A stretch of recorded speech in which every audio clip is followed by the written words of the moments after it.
Assalamualaikum warahmatullahi wabarakatuh. Salam sejahtera untuk kita semua. Perkenalkan, nama saya Dan Hasbiruskullah, NPM 21219139. Saya dari kelas A, Prodi Pendidikan Jasmani. Saya berasal dari kelompok 10. Di sini saya akan mempresentasikan materi apa itu inovasi dan tipe-tipe inovasi. Langsung saja ke materi apa itu inovasi dan cara mendefinisikannya. Inovasi atau juga disebut reka baru dapat diartikan sebagai proses atau hasil pengembangan, pemanfaatan, mobilisasi pengetahuan, keterampilan, dan pengalaman untuk menciptakan atau memperbaiki produk, proses, dan sistem yang baru yang memberikan nilai yang berarti atau secara signifikan. Adapun menurut para ahli, yaitu menurut Schumpeter, inovasi adalah mengkreasikan dan mengimplementasikan suatu menjadi satu kombinasi. Dengan inovasi, maka seseorang dapat menambahkan nilai dari produk, pelayanan, proses kerja, pemasaran, sistem pengiriman, dan kebijakan. Tidak hanya bagi perusahaan, tapi juga stockholder dan masyarakat.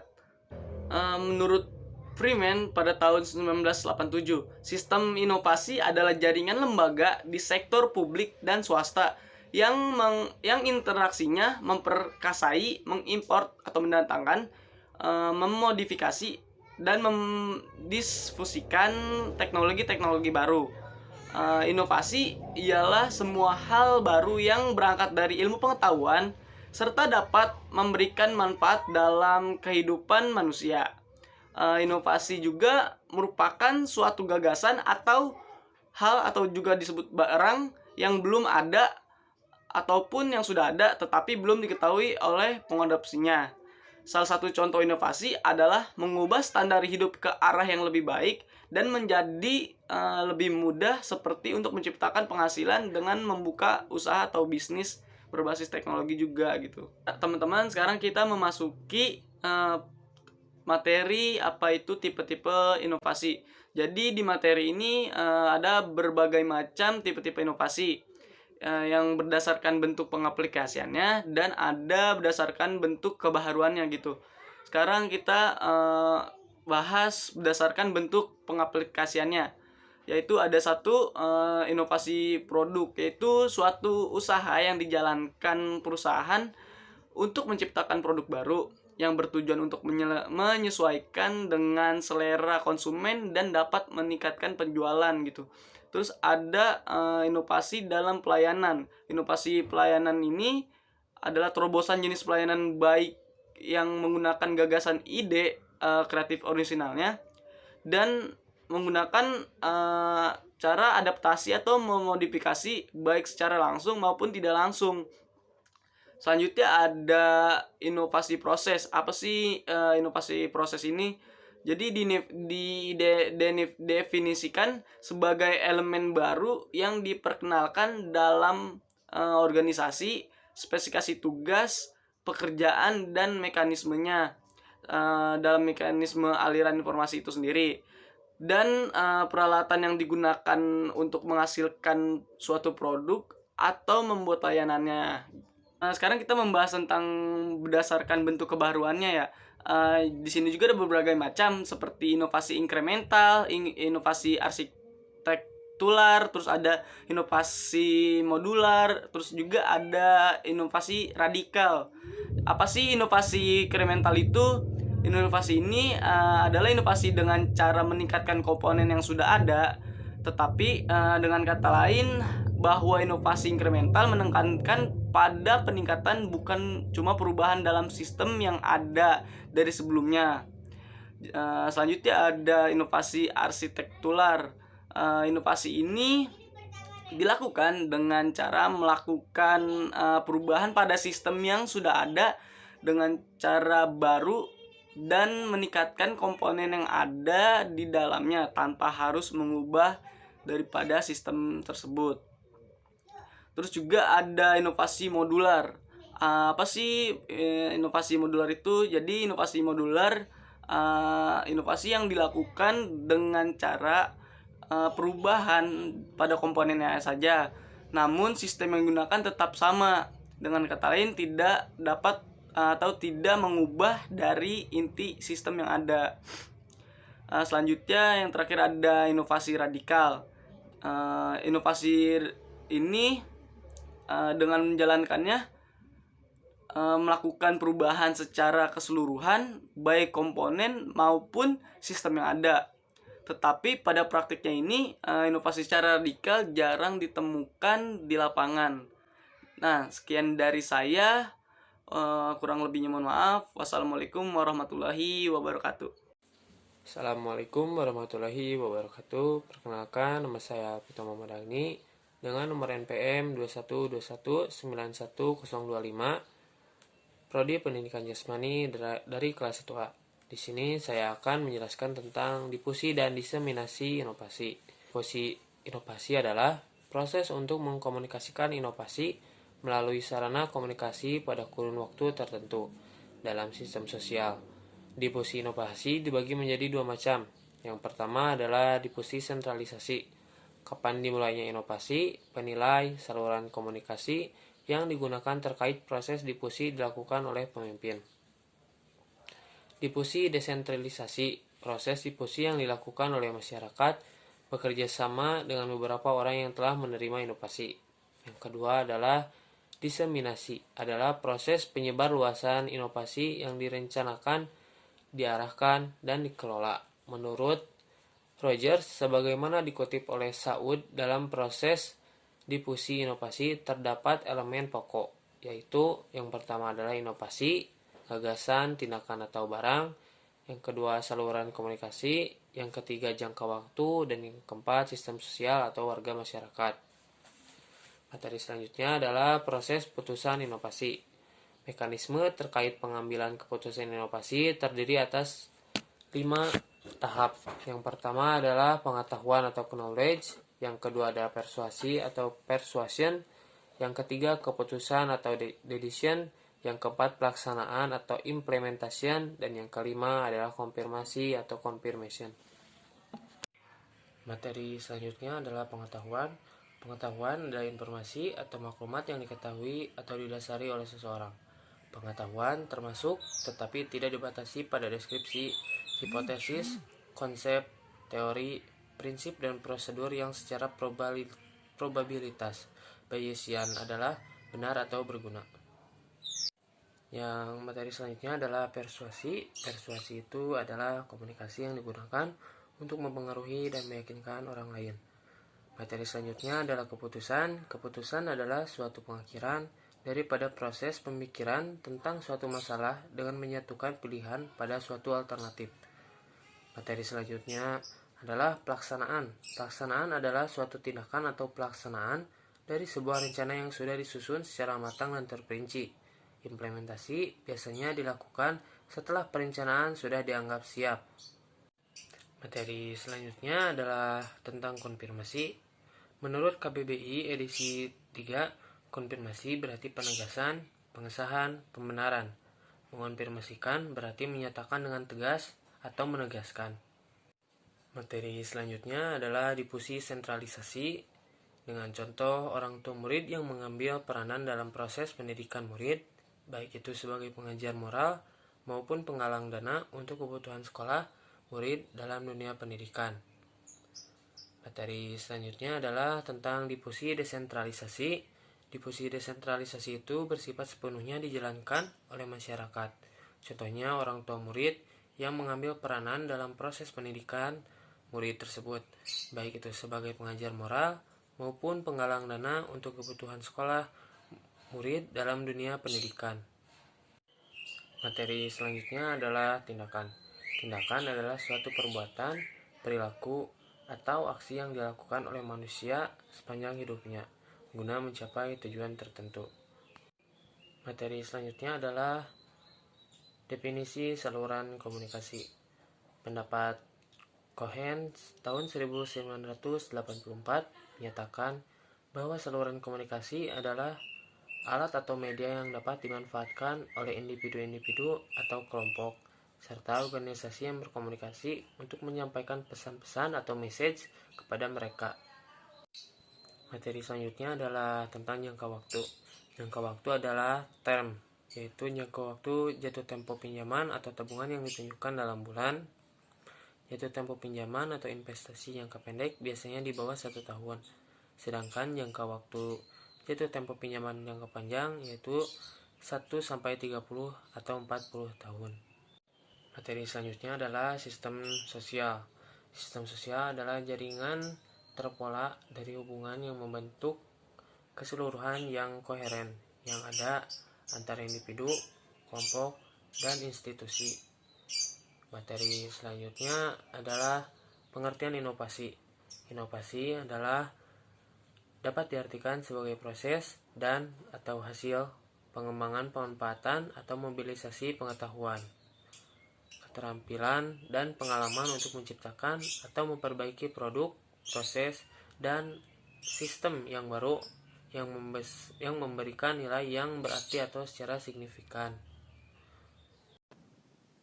Assalamualaikum warahmatullahi wabarakatuh. Perkenalkan, nama saya Ian Latiful Hidayat, NPM 2121911034.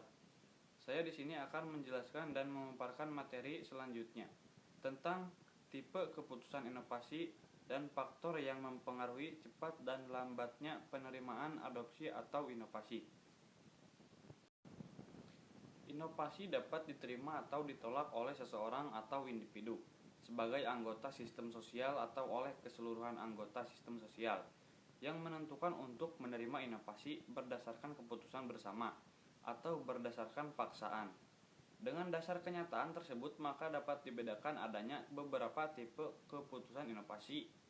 1. Keputusan inovasi opsional, yaitu pemilihan menerima atau menolak inovasi berdasarkan keputusan yang ditentukan oleh individu atau seseorang secara mandiri tanpa bergantung atau terpengaruh dorongan anggota sistem sosial yang lain. Meskipun dalam hal ini individu mengambil keputusan itu berdasarkan norma sistem sosial atau hasil komunikasi interpersonal dengan anggota sistem sosial yang lain. Jadi, hakikat pengertian keputusan inovasi opsional adalah individu yang menolak suatu inovasi. 2. Keputusan inovasi kolektif adalah pemilihan untuk menerima atau menolak inovasi berdasarkan keputusan yang dibuat secara bersama-sama, berdasarkan kesepakatan antar anggota sistem sosial. Semua anggota sistem sosial harus mentaati keputusan bersama yang telah diputuskan. Misalnya, atau kesepakatan warga masyarakat di setiap RT untuk tidak membuang sampah di sungai yang kemudian disahkan pada rapat antar ketua RT dalam suatu wilayah atau RW. Maka konsekuensinya semua warga RW tersebut harus mentaati keputusan tersebut, walaupun mungkin secara pribadi masih ada beberapa individu yang masih keberatan. Ketiga, keputusan inovasi otoritas adalah pemimpin untuk menerima atau menolak inovasi berdasarkan keputusan yang dibuat oleh seseorang atau sekelompok orang yang mempunyai kedudukan, status, wewenang atau kemampuan yang lebih tinggi daripada anggota yang lain dalam suatu sistem sosial. Para anggota sama sekali tidak mempunyai pengaruh atau peranan dalam membuat keputusan inovasi. Para anggota hanya melaksanakan apa yang telah diputuskan oleh unit pengambilan keputusan. Jadi, keputusan kolektif ini mengambil otoritas banyak digunakan dalam organisasi formal seperti perusahaan, sekolah, perguruan tinggi, organisasi pemerintahan, dan sebagainya. Selanjutnya, keempat, keputusan inovasi kontingen adalah pemilihan menerima atau menolak suatu inovasi baru dapat dilakukan hanya setelah ada keputusan inovasi yang mendahuluinya. Jadi, ciri pokok dari keputusan inovasi kontingen adalah digunakannya 2 untuk atau lebih keputusan inovasi secara bergantian untuk menangani suatu difusi inovasi. Terserah yang mana yang akan digunakan, dapat keputusan opsional, kolektif, atau otoritas. Karena sistem sosial terlibat langsung dalam proses keputusan inovasi kolektif, otoritas, dan kontingen, dan mungkin tidak secara langsung terlibat dalam keputusan inovasi opsional. Materi selanjutnya, faktor yang mempengaruhi cepat atau lambatnya penerimaan adopsi dan inovasi. 1. Keuntungan relatif. Keuntungan relatif yaitu sejauh mana inovasi dianggap menguntungkan bagi penerimanya. Tingkat keuntungan atau pemanfaatan suatu inovasi dapat diukur berdasarkan nilai ekonominya, atau mungkin dari faktor status sosial atau gengsi, kesenangan, kepuasan, atau karena mempunyai komponen yang sangat penting. Makin menguntungkan bagi penerima, makin cepat tersebarnya inovasi. Yang kedua, kompatibel. Kompatibel ialah tingkat kesesuaian inovasi dengan nilai values, pengalaman lalu dan kebutuhan dari penerima inovasi yang tidak sesuai dengan nilai atau norma yang diyakini oleh penerima. Tidak akan diterima secepat inovasi yang sesuai dengan norma yang ada. Misalnya, penyebarluasan penggunaan alat kontrasepsi di masyarakat yang keyakinan agamanya melarang penggunaan alat tersebut, maka tentu saja penyebaran inovasi makin terhambat. 3. Kompleksitas. Kompleksitas adalah tingkat kesukaran untuk memahami dan menggunakan inovasi bagi penerima. Suatu inovasi yang mudah dimengerti dan mudah digunakan oleh penerima akan cepat tersebar, sedangkan inovasi yang sukar dimengerti atau sukar digunakan oleh penerima akan lambat prosesnya penyebarannya. Misalnya, masyarakat perdesaan yang tidak mengetahui tentang teori penyebaran bibit penyakit melalui kuman diberitahu oleh penyuluh kesehatan agar membiasakan memasak air yang kesehatannya akan diminum. Karena air yang tidak dimasak jika diminum dapat menyebabkan sakit perut. Tentu saja ajakan itu sukar diterima, makin mudah dimengerti suatu inovasi akan makin cepat diterima oleh masyarakat. Keempat, trialabilitas. Trialabilitas ialah dapat dicoba atau tidaknya suatu inovasi oleh penerima. Suatu inovasi yang dicoba akan cepat diterima oleh masyarakat daripada inovasi yang tidak dapat dicoba terlebih dahulu. Misalnya, penyebarluasan penggunaan bibit unggul gogo akan cepat diterima oleh masyarakat jika masyarakat dapat mencoba dulu menanam dan dapat melihat hasilnya. 5. Dapat diamati atau observability. Ialah mudah tidaknya diamati suatu hasil inovasi.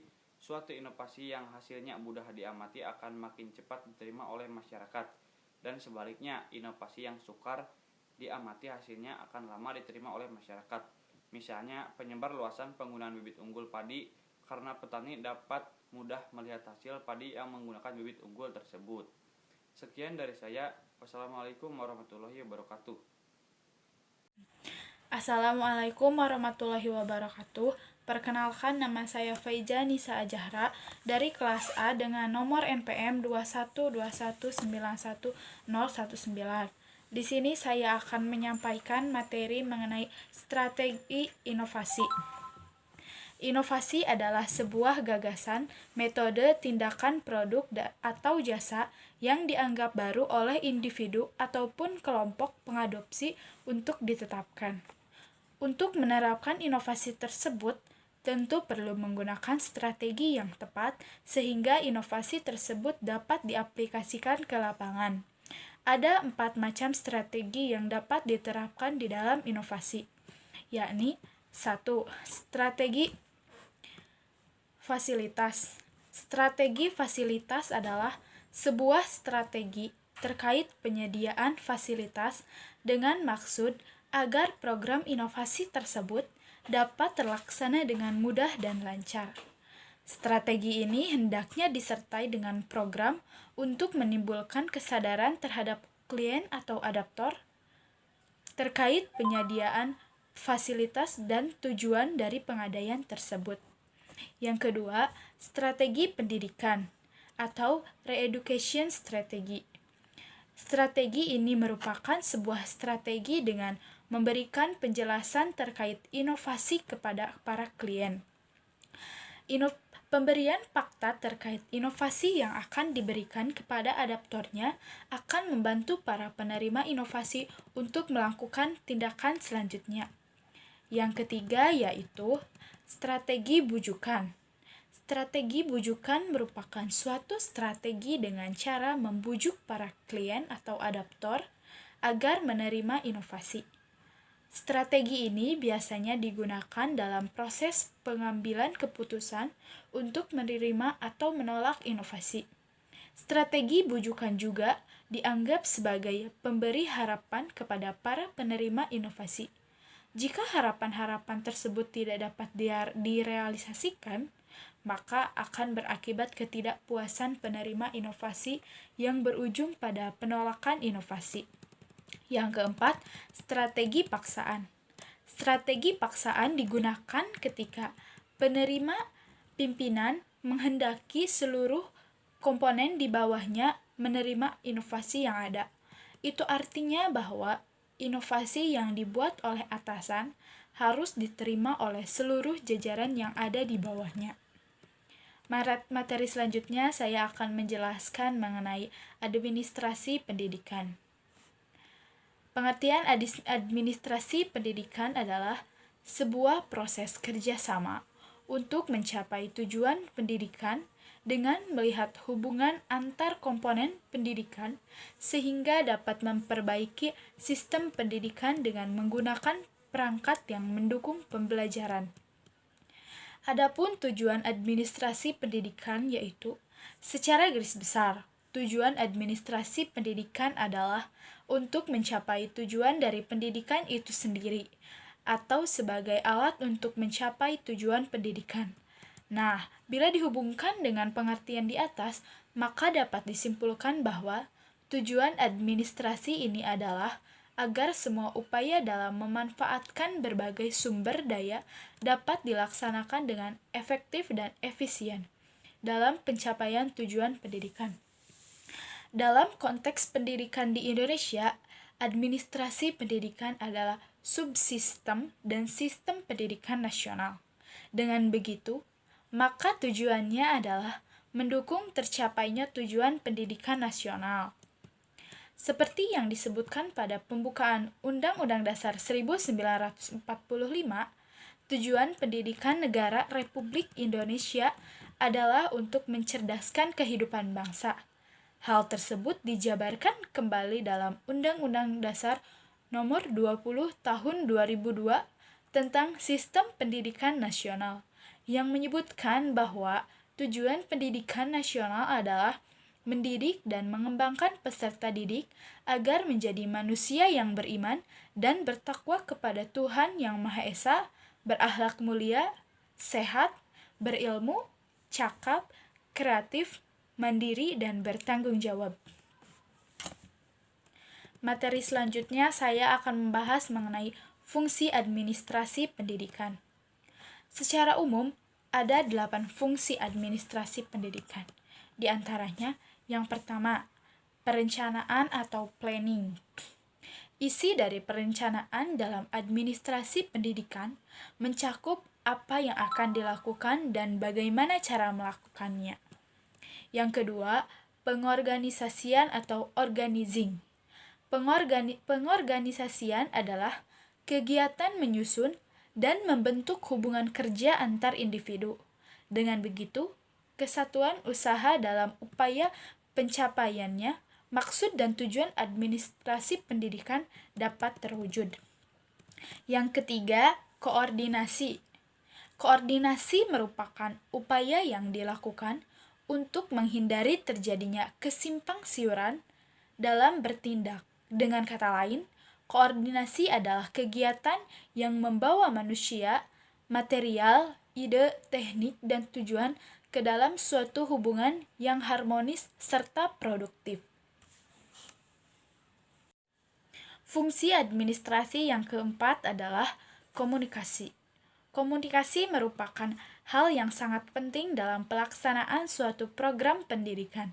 Aktivitas komunikasi ini mencakup penyebaran dan penyampaian gagasan dan maksud baik secara tertulis maupun lisan. Yang kelima, pengawasan atau supervision. Dalam pelaksanaan program pendidikan, tentu harus disertai dengan adanya pengawasan. Proses pengawasan program pendidikan harus dilakukan dengan teliti agar tujuan kependidikan dapat tercapai. Yang selanjutnya yaitu kepegawaian. Fungsi kepegawaian sudah berjalan mulai dari proses perencanaan dan pengorganisasian. Dalam hal ini, Administrasi pendidikan mengupayakan agar yang dipilih untuk menduduki jabatan tertentu adalah orang-orang yang punya kemampuan dan kapasitas sesuai dengan jabatan yang diberikan. Selanjutnya yaitu penganggaran atau budgeting. Budgeting adalah anggaran biaya yang direncanakan dan direalisasikan untuk mencapai tujuan administrasi pendidikan. Yang selanjutnya yaitu penilaian atau evaluation.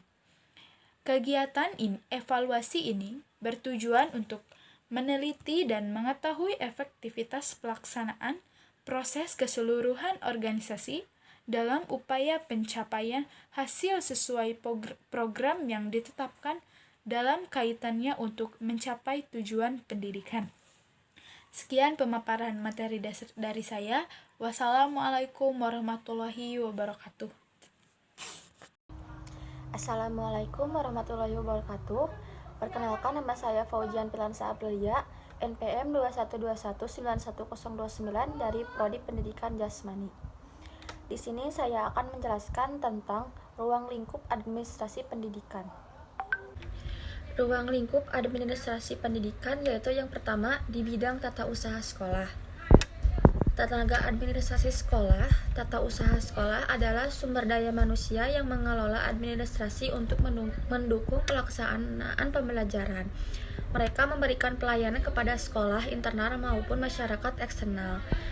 Pelanggan internal adalah siswa, guru, dan tenaga kependidikan, sedangkan eksternal adalah orang tua siswa, pemerintah, pengusaha, alumni, tokoh masyarakat, pengawas sekolah, komite, dan asosiasi profesi. Yang kedua yaitu di bidang personalia murid. Administrasi personil di bidang murid atau di dalam Kamus Besar Bahasa Indonesia, murid berarti orang anak yang sedang berguru, belajar, bersekolah. Murid atau anak didik adalah salah satu komponen manusia yang menempati posisi sentral dalam proses belajar mengajar. Di dalam proses belajar mengajar, murid sebagai pihak yang ingin meraih cita-cita, memiliki tujuan, dan kemudian ingin mencapainya secara optimal. Murid akan menjadi faktor penentu sehingga dapat mempengaruhi segala sesuatu yang diperlukan untuk mencapai tujuan belajarnya. Adapun administrasi personalia di bidang murid itu mencakup yang pertama organisasi murid, dan yang kedua masalah kesehatan dan kesejahteraan murid, yang ketiga bimbingan dan penyuluhan untuk murid. Yang ketiga, pengertian administrasi personalia. Administrasi personalia guru adalah segenap proses penataan yang bersangkut paut dengan masalah di sekolah dengan menggunakan tenaga kerja dan demi tercapainya tujuan sekolah yang ditentukan sebelumnya. Administrasi personalia adalah serangkaian proses kerja sama mulai dari perencanaan, pergerakan, dan pengawasan dalam bidang personalia dengan mendayagunakan sumber yang ada secara efektif dan efisien, sehingga semua personil sekolah menyumbang secara optimal bagi pencapaian tujuan pendidikan sekolah yang telah ditetapkan.